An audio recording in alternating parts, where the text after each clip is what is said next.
What's up, everybody? Welcome to Podcast Now. I'm Alex, and in this video, I want to talk about 5 things Life is Strange Double Exposure must do in order to be good. This is a series I kind of want to try to take off on this channel, so what I'm going to do is, this is kind of part 1. I definitely want to do more, because this is kind of 5 things off the top of my head. But first and foremost, I want to hear from you guys in the comments. Let me know things that you specifically want Life is Strange Double Exposure to do, and I'm thinking I'll do another video where we specifically talk about your suggestions. I won't limit it to 5. We'll talk about pretty much anything that you guys come up with, but let me know in the comments, okay? And then look forward to that video coming relatively soon. All right, enough of the chit-chatting in the beginning here. Let's get into the list. Number 1 is respecting Max / the backstory. So it's something we've talked about time and time again. I really... if I were to rank these, this would probably be number 1. I don't think there's anything as important. I really don't, because when you make a game off of just how good Life is Strange 1 was, right? And, there's almost a reason why it's never been touched, but at the same time, like, I would even get it money-wise, right? Like, that's the game that really broke through, and that's the game that sold more than probably any of the others combined. That game is so good, and it's also so popular. But when you do a sequel to it, you got a lot to live up to, and it's something we've talked about quite a bit on this channel, right? Max has got to have a reason for me to use the power. She knows what happens, things like that. They might seem small to some people, but I really think that is that respect. That's what I talk about when I talk about the respect. I think they're going to nail Max as kind of a character, like her quirks and, like, what makes her her. I think if you watch some of the stuff they've already shown, I saw some people kind of criticizing some of the dialogue she was saying, where she kind of, like, repeats the same line twice. I actually don't mind that at all. I actually think that's kind of Max Caulfield. You go back and you replay the first game, she is weird. She's a little bit different. The delivery lines sound a little bit off. But I think that's Hannah Telle, and that is Max Caulfield. Like, that's who she is. So from everything we've seen about kind of her personality and how she, like, facially reacts to things, and even her dialogue, I think they know what makes Max Max. The other part to it, though, right, is respecting where she came from. So that gets more into the trauma and honestly a good amount of the story stuff, where it's like, you can't ignore, although they've said, like, this is a standalone thing, you don't need to play the first game. I don't really want to believe them, / I believe they kind of have to say that. The first game is so important. That was a huge moment in Max's life. Her entire childhood build up with Chloe kind of building to one thing, right? Like, it's so important. And although it's maybe been 10 years, you don't forget that. You don't forget choosing your lifelong friend / maybe now romantic partner over a city or a town, Arcadia Bay. You don't forget that. You don't let that go. That's going to follow you. And again, there's been some signs that is going to follow her. I just wonder how much that's going to be part of, like, the DNA of Double Exposure. I don't need to be the whole game, because they do need to tell their own unique story and, like, push it forward, but you can't forget where you came from. I guess that's where I'm coming from in this one point. Okay, number 2, something we've talked about just a little, but probably the least of any individual aspect of this game, the soundtrack. The sounds / the music itself.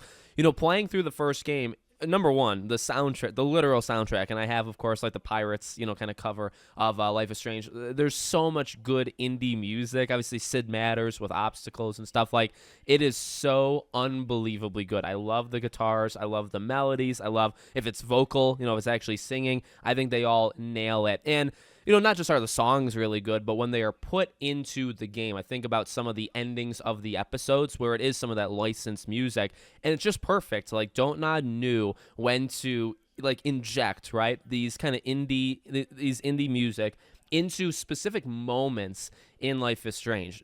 They did it better than I think most do just in general, because you associate the song with the moment and the moment with the song. Like, they're, synonymous. So I really love that. But also the sound, some of the sounds of, like, when Max gets caught or when she's rewinding time, and just some of the, I don't really know how to describe those kind of noises, but the things you would literally hear as she was doing some of that stuff, it was so good. Now, that is something we haven't really heard. When I'm recording this, they actually did kind of tease the first song that's going to be released, I think, this upcoming Friday on the 6th, and sounds really good. I actually really, really like it, and we heard only like 10 seconds of it, but I hope that they can do it. I actually really love the main menu theme for Life is Strange Before the Storm, which is a little kind of play on the guitar stuff of the kind of main menu Chloe and Max theme / just the main menu theme of Life is Strange. I really like the main menu theme of Before the Storm. So have they proven like, here's the thing though, I don't remember too much about the music of True Colors. I think I liked it because I really did overall like that game, but it didn't stick with me. The main things that stick with me is the entirety of the soundtrack of 1 and then the main menu theme of Before the Storm. So they have proven to me that they're capable of it, and also I think it should derive from it. Like when it's a sequel and there's all of these themes that should kind of be following in Life is Strange, I hope the soundtrack, I don't need like the soundtrack 2.0, but I think there should be some threads where, like, you know what I mean, they keep some of the overall tone of some of those songs. Maybe even they bring some of the themes with the guitar back, right? I also wonder, by the way, if Max is going to play guitar, but to me, that is a huge part of it, something we haven't really talked a lot about, but I think, you know, there's 1,000 things that make Life is Strange 1 special. The music and just the noises, the sounds throughout the game is very important to it, and they were going to need to do that in Double Exposure. Okay, number 3, I'm going to talk about kind of the pivoting type story that the first game did. So what I found really cool upon replaying it is, you know, you kind of micro-analyze and you realize they did a really good job of having like a central thread, right? But also almost like replacing these background storylines like consistently, right? Like you have the overall thing with Rachel, but sometimes that gets substituted by other stuff. The pivot, I mean, I think honestly that's a pretty good word for it, where it's not necessarily just one line, one objective, and that's all you're doing. And I think that allowed them to explore themes. I think that's how you could get the Kate arc and, you know, making the decisions with Kate. I think it's how you could do the dark room stuff. I think it's how you could do even the stuff with like Warren and Chloe, like going through your relationship and the ups and downs with Chloe, making her mad, you know, being together and just kind of having fun. What's like a teenage girl's life, you know, in this college, right? That allowed them to explore all that stuff because the story's always there. It's sometimes in the forefront, but sometimes it's in the background. And then also you have these other smaller kind of sub-stories that are swapping in and out. And again, I think that's another thing that made the first game very special. I would like to see that again. But again, I don't need, again, like a copy and paste like you do the exact same thing. But I do like the idea of you have a main thing and it's in front of you for some of the time. You got to set stuff up. Safi has to die, and you got to, you know, start to discover your new power and that stuff. But then I hope it backs off. Then I hope maybe, can we talk about Max's past, what she's going through? Is she still going through stuff? How's she going to react to using powers again? Because she did it once before and it didn't end all that well, right? Maybe we can explore that. Maybe we can explore the new area that we're in, which we'll talk about actually later on in this list. You got to start to do that. You got to go into the side characters. And, you know, you can go into different kinds of themes. Who is Max Caulfield now? We kind of knew who she was, you know, back in Life is Strange. And sometimes it's subtle hints. Sometimes you'd have to read phone conversations, right, text stuff to figure some stuff out. But it lets that happen, right? Because the main objective isn't always in your face. Again, that's something that I really hope they do in this game. And now what specifically happens, they can change it up. It doesn't have to be the same themes of, I don't want to say the word, but like the S word with Kate, right? Like you've done that theme. You could do it again. You don't have to though, right? You could do some other type of theme that somebody could be dealing with or something you want to address in a game. It's always allowed Life is Strange to kind of have that expressionism. Is that a word? I'm using words I've never used before in some of these videos, but you know, while I sometimes I don't think it goes very well, like Life is Strange 2 I think is way too all over the place and I just don't like that game. It's still in the DNA of Life is Strange to kind of experiment and kind of do things that you can tell they want to put in the game and they want to kind of explore it within the game.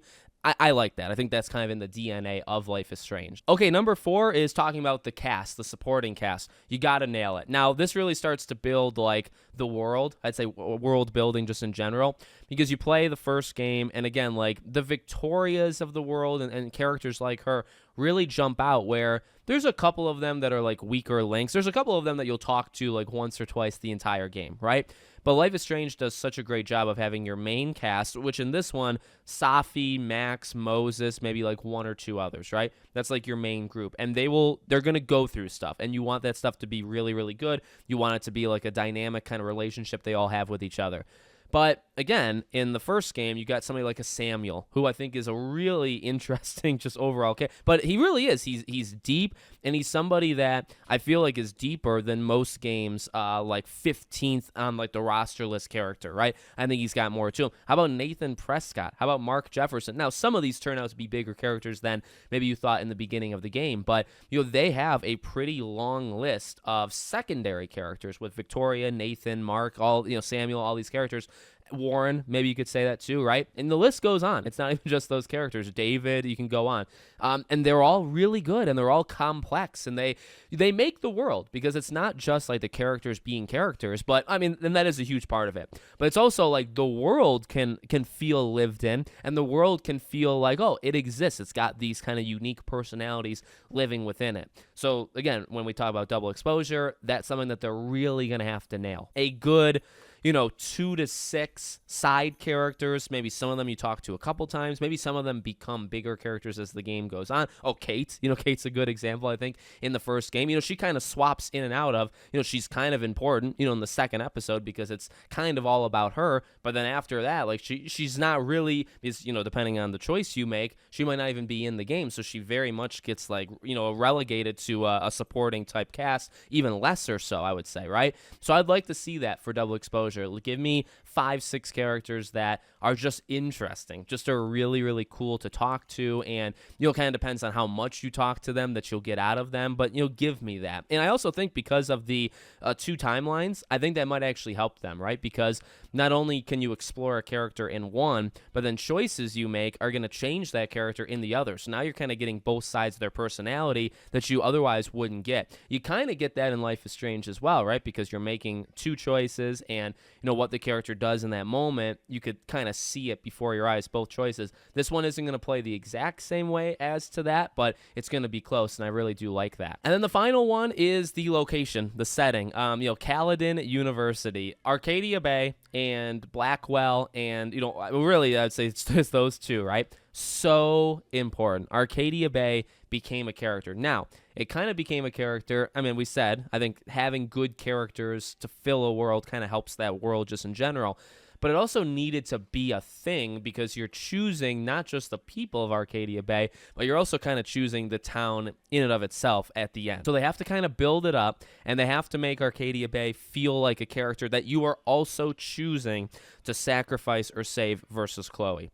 So if you don't make that choice, is it as important that the setting stands out? Not necessarily, but again, there's some iconicness to it. Is that actually a word? Like the lighthouse, right? And just the main menu, just enjoy, like the trees, and walking around, the college, or just walking around Arcadia Bay. Two Whales Diner becomes a unique thing, right? I like the idea of this Caledon University. I like what they did with that one trailer where it's, I think, Welcome to Caledon.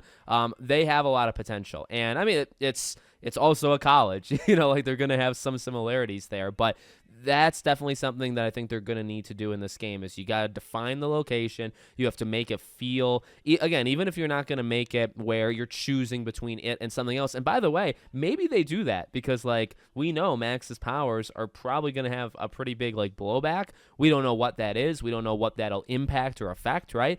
It could come down to it. So, that's actually important just to throw in there. But even if you don't do that, it's still going to be important to, like, give the setting a unique feel, make it synonymous again. So when you think of double exposure, you think of the setting. When you think of the setting, you think of double exposure. That's very important. That has been, I think, a staple so far, especially when it takes off. Like I would say Life is Strange 1, right? That kind of stuff. So that's something that double exposure is also going to need to do. So hopefully you guys liked this list. I got more ideas in my head if you guys want to see them. But again, let me know in the comments. I'll go through some of your suggestions of what you think Life is Strange double exposure needs to do, and we'll make a video out of that, okay? Thank you for watching. Make sure you're subscribed, bell icon turned on, and I hope to see you all on the next one.